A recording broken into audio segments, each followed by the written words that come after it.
Katanya akhir Oktober. Ini Soro ini mau lawan saya. Jangan sampai kedua kali lagi seperti dulu. Istri saya dan saya sudah menunggu sampai make up-nya terhapus. Tidak datang tuh Esra Soro itu mau berdebat dengan saya. Ya, dia pintar membangun sensasi. Dia pintar membangun sensasi di publik. Seolah-olah saya ini takut berhadapan dengan dia. Saya sudah berkeliling Indonesia. Dia balik ini fakta. Pak Yahya lari berdebat dengan saya. Dia yang tidak hadir waktu debat. Makanya ini ada Abdullah Wasian Foundation yang buat di Surabaya. Tangkap dia, jangan sampai dia lari kali ini. Pegang dia. Lalu publik akan melihat siapa yang ahli nanti. Ya, saya memang tunggu-tunggu ini. Ada pendeta mau antar nyawa mau debat ini. Iya. Allahu Akbar. Ilmu Islam aja begini susah saya cepat sekali memahami. Apalagi ilmu dusta begitu. Marah cuma gara-gara salib.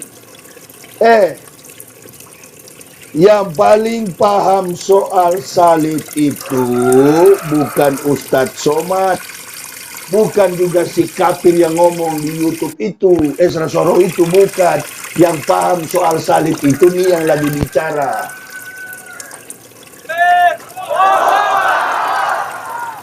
Salah ganggu, kamu salah ganggu, Tir. Kalau mau ganggu, ganggu yang ahli. Betul apa betul? Tapi proses mengganggunya jangan di YouTube. Karena kalau ahli tidak berdebat di YouTube. YouTube itu buta huruf pun bisa profesor. Kalau mau berdebat, bikin surat ke Majelis Ulama Indonesia. Kami dari Persekutuan Gereja Indonesia menantang tuh ahli katanya. Ini kan ceramah saya. Saya menantang seluruh pendeta berdebat di TV One atau di Metro TV. Bikin surat. Kalau bicara soal Quran dan hadis, bertanyalah kepada Ustadz Somad. Kalau salib di sini yang kalian serang, salah serang kamu ah. Sini yang kalian serang. Mau dengar cerita salib? Tahun 65 sebelum Masehi, Romawi sudah menduduki Urusalim. Urusalimu atau disebut oleh orang awam Yerusalem. Karena dalam penulisan abjad Ibrani tidak mengenal vowel huruf hidup, dia mengenal konsonan. Abjadnya alef, bet, gimel, dalet, he, waw, sayin, ketet, yot, kaf, lamet, mem, nun, samek, ayin, pesade, kofresi, sintau. Kalau di dalam Islam tidak ada sakal. Kalau di dalam Islam tidak ada vowel. Kalau dalam Islam tidak ada alif doma, alif kasroh, alif lam. Tidak. Dalam bahasa Ibrani pun tulisannya sama dari kanan ke kiri. Yang saya ungkapkan ini, jangan kan pendeta yang ada di Medan. Di Medan sini banyak pendeta yang memang paham pengantar bahasa Ibrani. Kalau yang ngomong di YouTube yang Soro itu, Esra Soro yang menantang saya itu, jangankan menyebut bahasa Ibrani, berbicara bahasa Ibrani. Abjadnya pun dia nggak hafal itu. Ini yang ahli. Romawi menduduki Yerusalem 65 sebelum Masehi. 65 sebelum Masehi ada satu hukum yang diperankan oleh Romawi. Apa itu? Melihat kejahatan manusia, hukuman yang mereka berikan adalah eksekusi mati dalam cara disalib, the cruci, disalib. Jadi sebelum Nabi Isa lahir datang ke bumi sudah ada hukuman salib. Ini supaya jemaah paham. Begitu datang Al-Masih. Tahun berapa Al-Masih datang?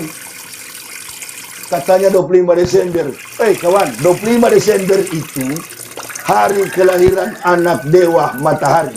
Nabi Isa alaihissalam dilahirkan pada tanggal 6 pada tahun 6 Masehi. Orang yang mentuhankan Isa itu adalah orang yang lahir pada tanggal 2 Masehi. Dari Tarsus, Asia Kecil, namanya Paul. Nama latinnya adalah Saulus. Kenapa dia tidak ucapkan begitu kalau dia pendeta? Kalau pendeta berarti ahli. Begitu Nabi Isa dilahirkan, Herodes sebagai raja curiga. Wali kota Yudea pada itu Pontius Pilatus, itu di luar kepala saya. mau Pontius Pilatus, cap tikus, Spiritus. Begitu Nabi Isa dilahirkan dengan cara yang spektakuler. Kenapa? Karena 3.500 tahun ke sini tidak ada lagi nabi di tengah Bani Israel. Terangkatnya Musa, diangkat menjadi nabi. Begitu Musa wafat, 3.500 tahun kemudian barulah datang nabi dengan cara yang spektakuler, dilahirkan dengan proses tanpa proses biologis, tanpa makna konotasi seks. Artinya Nabi Isa dilahirkan tanpa melalui persetubuhan laki-laki dengan lahir Nabi Isa. Di tengah-tengah malam, Bu, datang malaikat. Malaikat menjemput, memberikan kurnia yang besar kepada Maryam. Pagi-paginya Maryam bangun hamil. Kira-kira kalau perempuan belawan boleh nggak begitu? Pagi langsung hamil. Harus dipompa dulu kan? Ini Maryam nggak, Bu? Nggak ada yang pompa. Lalu Maryam bersembunyi di mana untuk melindungi kandungannya? Ada dua versi. Dengar cerita ini, memang lelucon, tapi bagus. Jadi pembelajaran, supaya jangan bicara salib kalau tidak mengerti soal. Maryam bersembunyi di bawah pelepah kurma. Di versi Kristen, Maryam lari di kandang binatang. Innalillahi. Sejarah dari mana di kandang binatang? Allahu Akbar. Subhanallah, terlalu merendahkan Nabi Isa. Lalu Maryam bersembunyi di tengah-tengah terik matahari yang panas. Datanglah malaikat Jibril. Yam, apain? Ente pulang, Yam. Saya takut, Il. Kenapa takut? Di Yahudi Israel sampai hari ini ada 3 hukum rajam.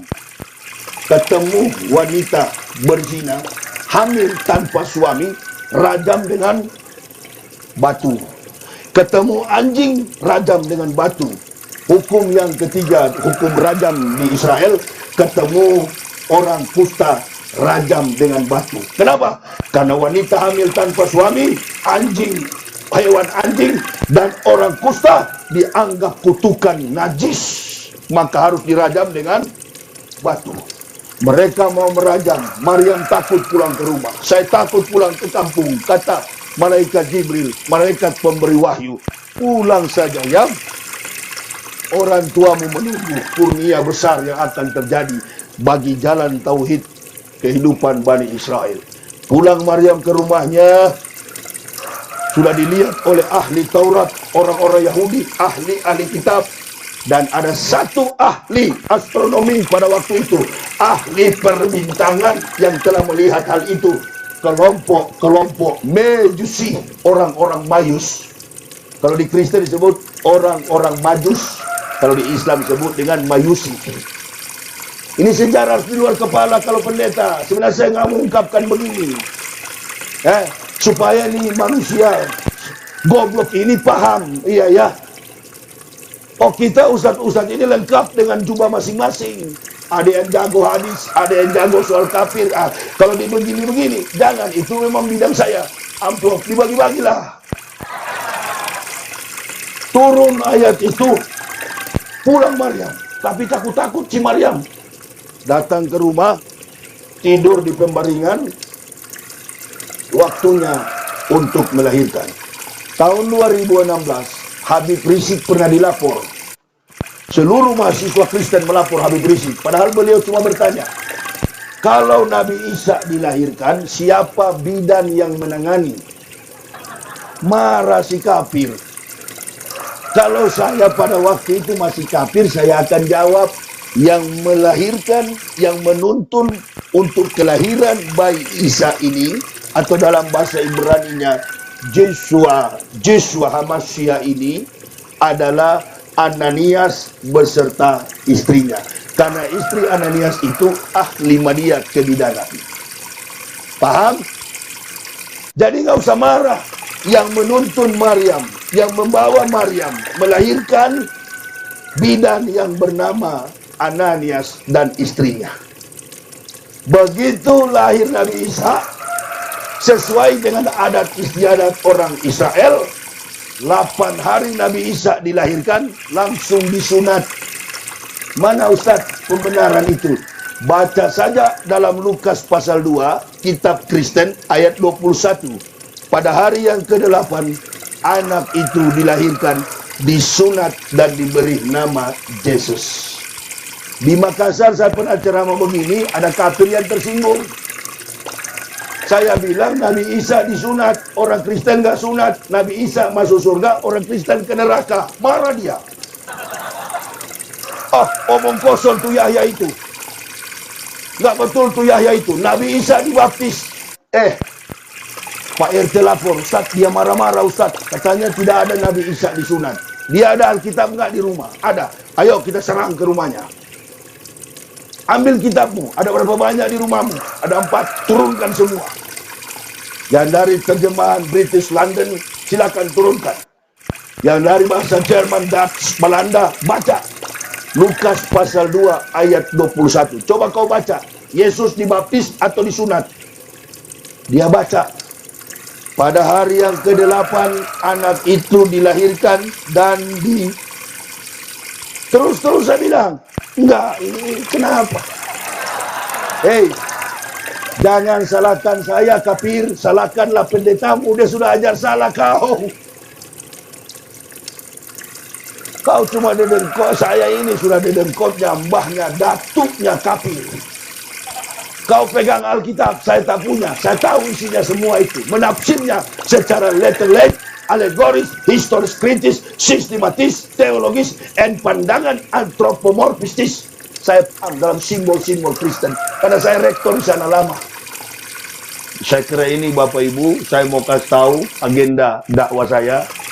Tadi subuh sudah, zuhur sudah, malam ini terakhir, besok di UISU, Universitas tertua di Sumatera, dalam representasi and testimoni, tausiah di sana.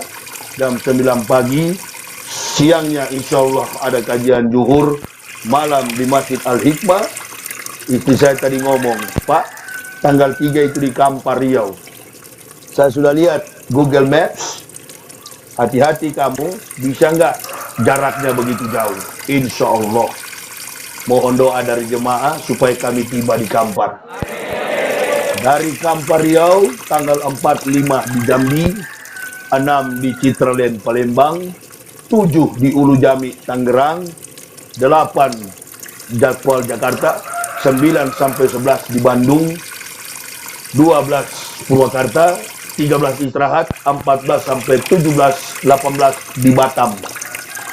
Kembali lagi ke Medan sini, insya Allah. Oktober awal saya ke Solo, dan pertengahan Oktober itu saya di Surabaya. Katanya akhir Oktober, ini Soro ini mau lawan saya. Jangan sampai kedua kali lagi seperti dulu. Istri saya dan saya sudah menunggu sampai make up-nya terhapus. Tidak datang tuh Esra Soro itu mau berdebat dengan saya. Ya, dia pintar membangun sensasi, dia pintar membangun sensasi di publik, seolah-olah saya ini takut berhadapan dengan dia. Saya sudah berkeliling Indonesia, dia balik ini fakta. Pak Yahya lari berdebat dengan saya. Dia yang tidak hadir waktu debat. Makanya ini ada Abdullah Wasian Foundation yang buat di Surabaya. Tangkap dia, jangan sampai dia lari kali ini. Pegang dia. Lalu publik akan melihat siapa yang ahli nanti. Ya, saya mau tunggu-tunggu ini. Ada pendeta mau antar nyawa mau debat ini. Iya. Allahu Akbar. Ilmu Islam aja begini susah, saya cepat sekali memahami. Apalagi ilmu dusta begitu. Boleh nggak orang pidato ceramah pakai bahasa Indonesia, pakai bahasa Batak? Nabi di Islam ini merupakan kesimpulan konsep dakwah dengan unsur balaghah Arabik. Dia harus menggunakan bahasa Arab, dalam membaca ayat-ayat pun mempunyai satu etika tajwid. Sempurnaan di dalam mencapaikan sebuah dakwah harus berdasarkan sunnah Nabi. Susunan dalam kalimat-kalimatullah tertata dengan sempurna menata